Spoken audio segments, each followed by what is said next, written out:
Tu pelo es del todo negro y brillante.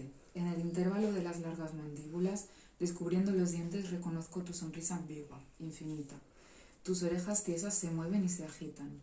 Mi mano, al posarse sobre tu flanco cubierto de sudor, eriza tu piel.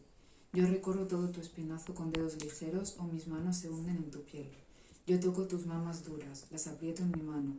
Tú, incorporada sobre tus patas, por un instante rascas el suelo con una de ellas.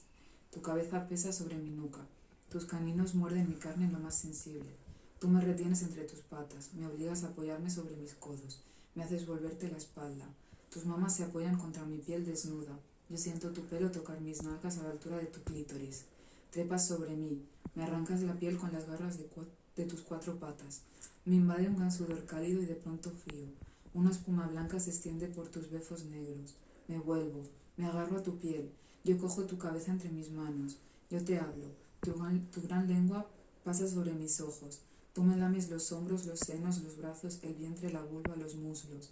Llega un momento en el que, enfebrecida, me tomas sobre tus espaldas, mi loba, con mis brazos alrededor de tu cuello, mis senos, mi vientre apoyado sobre tu piel y mis piernas apretando tus flancos, mi sexo saltando sobre tus riñones y te pones a galopar.